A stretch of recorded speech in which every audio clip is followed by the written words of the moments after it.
Zikir Thariqah Naqsyabandiyah. Di sini ada keterangan kata Rasulullah sallallahu alaihi wasallam, riwayat Imam Hakim dari sahabat Umar bin Khattab radhiyallahu anhu dari Rasul sallallahu alaihi wasallam. Man dakhala suqa faqala, siapa yang memasuki pasar lalu ia mengucapkan la ilaha illallah wahdahu la syarikalah lahul mulku wa lahul hamdu yuhyi wa yumiit wa huwa ala kulli syai'in qadir, kataballahu lahu alfi hasanatin, maka Allah akan mencatatkan baginya berapa banyak? 1 juta kebaikan. 1 juta kebaikan. Ya. Wa maha anhu alfi sayyi'atin, dan akan dihapuskan darinya 1 juta keburukan. Wa rafa'alahu alfi darajatin, dan Allah akan mengangkat baginya 1 juta derajat kemuliaan.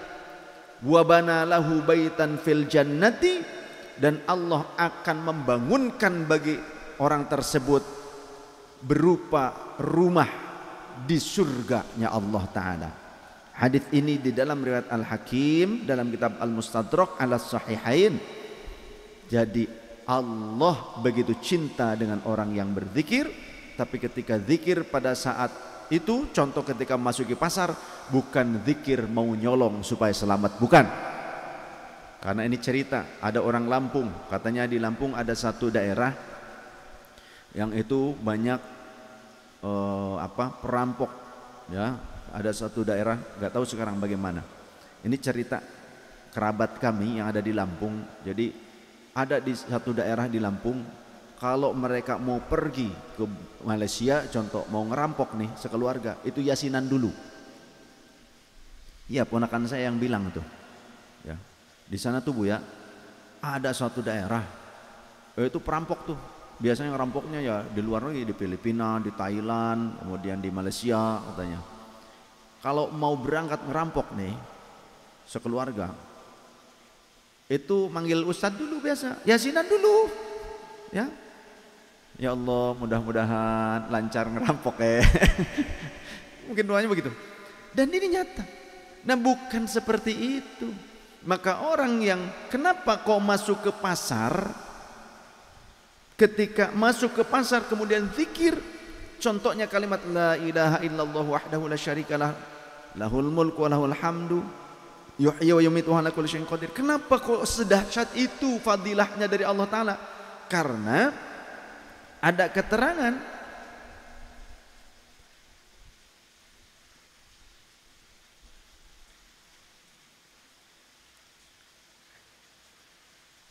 Rasulullah SAW bersabda, "Dzakirullaha fil ghafilina bimangzilati sabiri fil ghazina."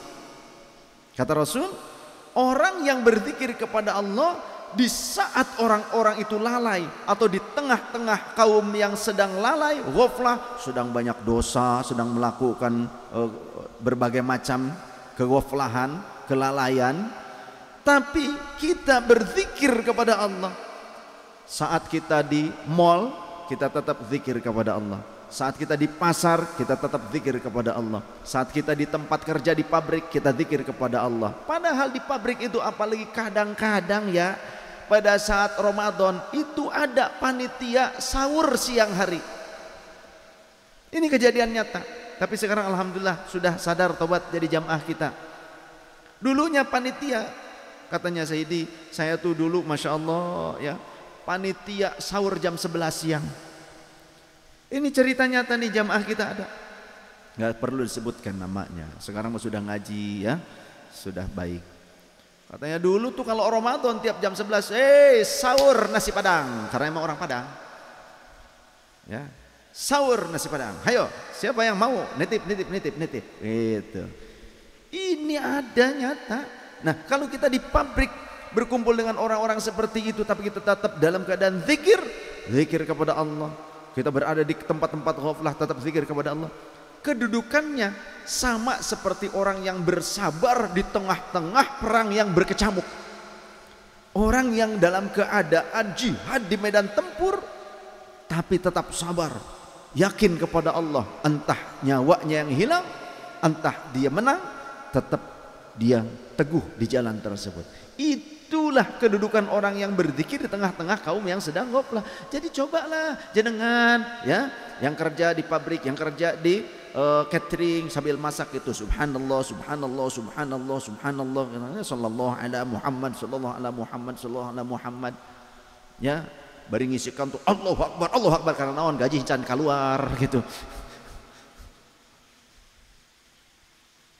Bahkan ada riwayat yang lain yang hampir serupa. Dalam hadis yang lain, dzakirullaha fil ghafilina mithlul ladzi yuqatilu 'anil faizina. Orang yang zikir kepada Allah di tengah-tengah kaum yang ghaflah.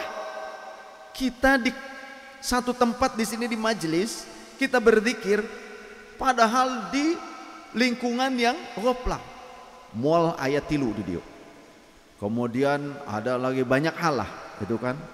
Di komplek kita, di perumahan kita bikin majelis zikir, kadang keliling ke rumah-rumah, padahal di komplek itu banyak orang yang maksiat. Di komplek tersebut banyak orang yang gak mau zikiran, gak mau ngaji, gak mau ibadah.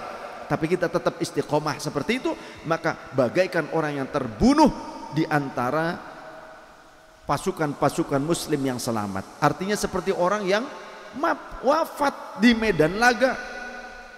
Wa dzakirullaha fil ghafilina kal misbahi fil baitil mudlimi. Orang yang berzikir kepada Allah di tengah-tengah kaum yang ghaflah. Kita di komplek perumahan, kita adalah orang yang senang zikir istiqomah, punya wiridan. Tapi orang komplek senangnya main game online, judi online. Kita enggak, kita senangnya zikir. Ketika kita tidak bisa kumpul bareng, zikir bersamanya pun online. Kan ada kan? Zaman Covid, bahkan sekarang juga teman-teman Naqsyabandi, teman-teman Thariqah ini ada yang kadang zikirnya online ya, laskar sholawat juga kadang zikir online, teman-teman ahbabur rasul nih. Nah, meskipun seperti demikian tetap zikir, meskipun kadang nggak bisa kumpul tapi tetap online, bisa ya tetap berzikir. Lebih banyak yang ingat apa? Lebih banyak yang ghaflah? Lebih banyak yang ghaflah. Yang ingat cuma sedikit. Yang sedikit ini yang tetap zikir itu bagaikan pelita di dalam rumah yang sangat gelap. Maka ahli-ahli zikir ini akan menjadi penerang bagi lingkungannya. Sangat bodoh bagi orang-orang yang tidak mau bertetangga dengan ahli zikir. Sangat rugi, sangat bodoh bagi orang-orang yang tidak mau dekat dengan orang-orang zikir. Sangat bodoh orang yang anti majelis zikir di lingkungannya, orang yang menolak kehadiran majelis zikir di lingkungannya, orang yang tidak suka dengan orang-orang yang ahli zikir di lingkungannya. Itu sangat bodoh kuadrat, bodoh kata Toloyo.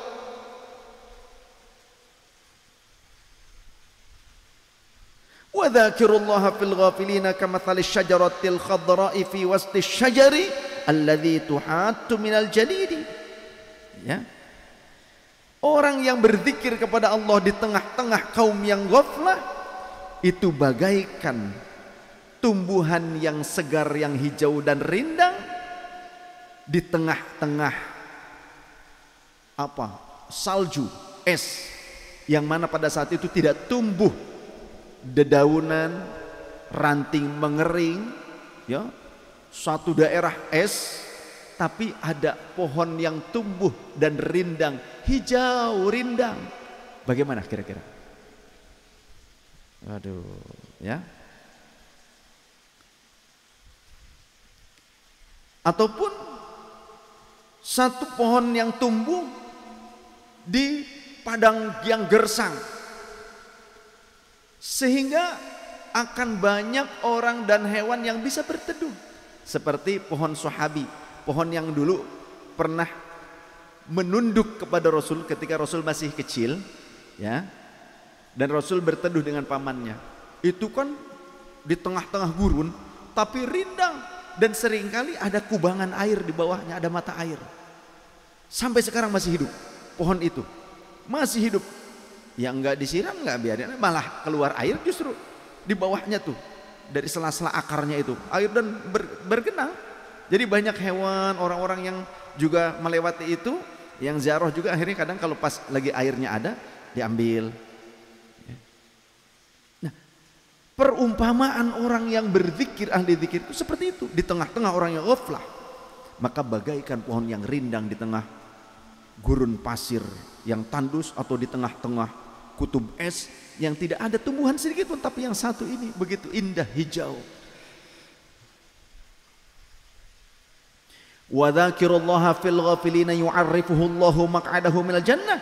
Dan orang yang berzikir kepada Allah di tengah-tengah kaum, di tengah-tengah manusia yang ghaflah, yang lalai, maka suatu saat, terlebih kapan itu, di akhir hayatnya, Allah akan memberitahu kepada dia tempatnya di dalam surga. Jadi ahli zikir itu pada saat sakaratul maut seringkali banyak yang tersenyum. Karena apa? Karena Allah memperlihatkan, ini tempatmu di dalam surga, sudah disiapkan. Wa dzakirallaha fil ghafilin. Kenapa demikian? Karena ada suatu riwayat ya, di mana Rasul sallallahu alaihi wasallam menyatakan bahwa orang kalau berzikir, di antaranya subhanallah bihamdi subhanallahil azim, man qala subhanallah bihamdi ghurisat lahu nakhlatun fil jannati. Tuh, hadza haditsun hasanun.